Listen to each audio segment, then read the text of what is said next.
On this stormy night, nature had plans of its own, and so began the journey of Rosum Unit 7134, better known as Roz.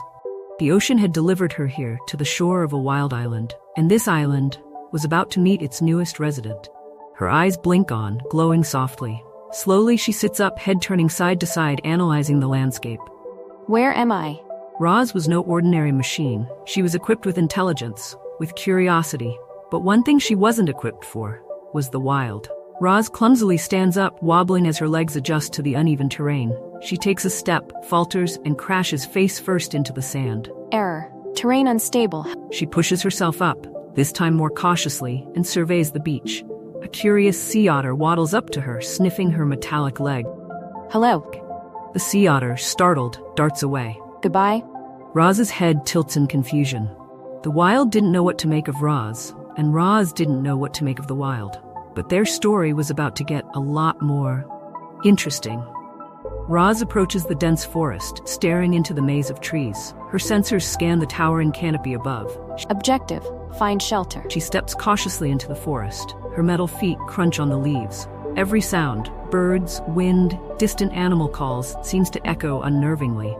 A sudden roar echoes through the forest, causing Roz to freeze. The underbrush rustles violently. Something is approaching, fast. Unknown threat detected. A huge bear emerges from the trees, teeth bared. Roz backs up, stumbling on a rock, but her robotic eyes stay fixed on the creature. Who dares enter my forest? Roz stands perfectly still, her programming struggling to interpret the danger. I mean no harm. The bear lunges, swiping at Roz with massive claws. Roz barely ducks in time. The wild wasn't going to make things easy for Roz, but Roz wasn't programmed to give up. Roz leaps back and makes a dash for the trees, her awkward movements becoming more fluid as she runs. Escaping imminent threat. She dives into a bush just as the bear's claws swipe through the leaves. Next time, metal creature. Next time. The bear trudges off, disappearing into the trees.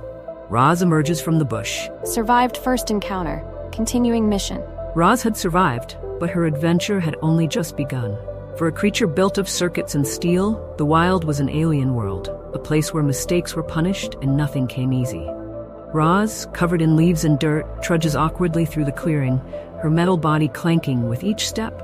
Objective. Locate food and water. Initiate survival protocol. She surveys the area. Her scanners zoom in on a berry bush nearby, ripe with bright red berries. Identified edible plant life. Commence collection. Roz reaches out a mechanical hand and plucks a berry, inspecting it. As she lifts it to her mouth, a small voice interrupts. Hey, that's my breakfast. Roz freezes, looking down to see a tiny chipmunk glaring up at her, arms crossed. Greetings, I require sustenance. Yeah, well, so do I. Find your own bush, robot. The chipmunk darts forward, snatches the berry from Roz's hand, and scurries off into the bushes. Roz stares after him, her head tilting.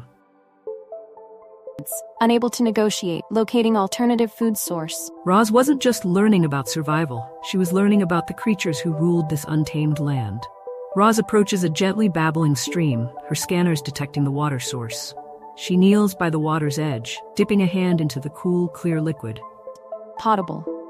She cups the water and tries to drink, but it spills clumsily through her robotic fingers.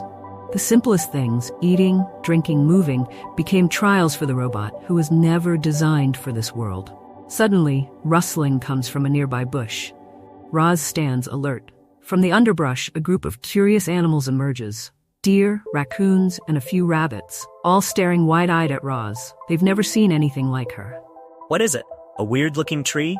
I think it's metal. Roz's head swivels toward them, her glowing eyes scanning the crowd.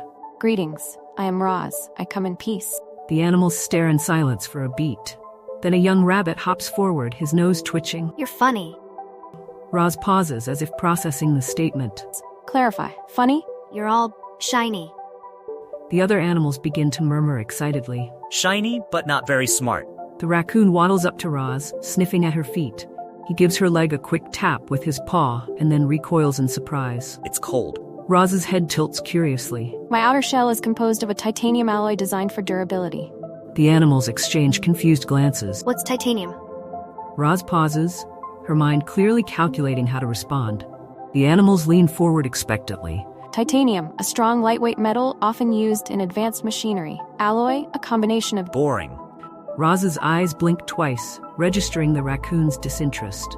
She was learning that not all communication involved logic and data. In the wild, sometimes things were much simpler and much more confusing. Roz walks along the edge of a cliff, the forest stretching out below her in all its wild beauty. She pauses, taking in the view. The island was vast, untamed, full of mystery and danger. But in this place, Roz felt something she didn't fully understand. Something like awe. For the first time, Roz began to see the beauty of the natural world around her. But beauty was only part of the equation. Suddenly, a loud snap echoes through the air. Roz spins around, her sensors detecting movement. A pack of wolves emerges from the trees, eyes glowing with hunger. They snarl and slowly encircle her. danger, multiple threats detected. The wolves growl, inching closer. Roz calculates her odds, scanning the environment. There's only one way out, the cliffside. Metal or not, you're prey now. Roz had no choice. The wild demanded she fight. But Roz didn't know how to fight. Yet. Initiating escape sequence. Without warning, Roz makes a sprint for the edge of the cliff. The wolves chase after her, jaws snapping. At the last moment, Roz leaps off the edge, plummeting toward the trees below. Sometimes the wild forces you to take a leap of faith, literally. Roz crashes through the trees, branches snapping as she tumbles toward the ground. She hits the forest floor with a thud, sending up a cloud of dirt and leaves. For a moment, she lies there, motionless. Then slowly, she sits up. Her outer shell is dented and scratched, but she's intact. Survived fall, threat evaded. Roz scans her surroundings and stands up shakily. She's alone, the wolves howling in frustration far above on the cliffside. New objective, adapt to environment. Learn from mistakes. She begins to walk deeper into the forest, her movements now more cautious, more deliberate. Roz was no longer just a machine, she was becoming something more, something capable of learning, adapting, surviving. And the wild had only just begun to test her. Night was falling again. In the wild, darkness brought its own dangers, its own mysteries. And Roz was still learning. Roz's glowing eyes scan her surroundings, illuminating the forest in a soft, mechanical glow. Objective, locate shelter before nightfall. Suddenly, the distant howl of a wolf echoes through the trees. Roz's head swivels toward the sound. She picks up her pace, scanning for any form of safety. Roz stumbles upon a small cave hidden behind a curtain of vines. She scans the interior. Shelter identified, probability of safety 85%. She steps inside the cave, her metallic feet clanking softly on the rocky ground. Just as Roz settles in, something stirs in the shadows behind her. A low, rumbling growl vibrates through the cave. What is this? Roz spins around to see a massive grizzly bear rising from the darkness, its eyes glowing with fury. It's the same bear from before. Greetings. I seek temporary shelter. You again, this is my cave, robot. Understood. Relocating. Roz turns to leave, but the bear steps forward. Oh no, you don't. You're not going anywhere this time. The bear lunges at Roz, swiping with its massive paw. Damage detected. The bear roars, preparing to strike again, but Roz's eyes flash as a new thought enters her programming. Roz was not designed for battle, but something had awakened inside her, an instinct for survival. Initiating defense protocol. Roz's body tenses as she takes on a new stance, analyzing the bear's movements. The bear swipes again, but this time, Roz calculates perfectly, grabbing the bear's paw mid-swing. The bear is stunned. The bear stands, eyes wide with a mix of fury and confusion. What? You're stronger than you look. Roz steps back cautiously, her systems processing the bear's next move. I mean no harm, I will leave. You've got guts, metal thing. Maybe. You're not so bad. Clarify, you no longer wish to engage in combat? Bear lets out a deep chuckle. Combat? No, but you fight like you belong here. Roz lowers her guard, her glowing eyes dimming slightly. The wild was teaching Roz something new. Strength wasn't just about survival, it was about earning respect. Roz emerges from the cave and enters a quiet forest clearing. The moon is full, casting a soft silver glow over the land. The trees sway gently in the night breeze.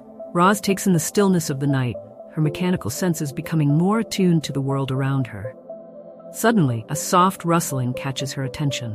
Roz turns her head, scanning the area, and sees a tiny gosling waddling out of the bushes, lost and chirping helplessly.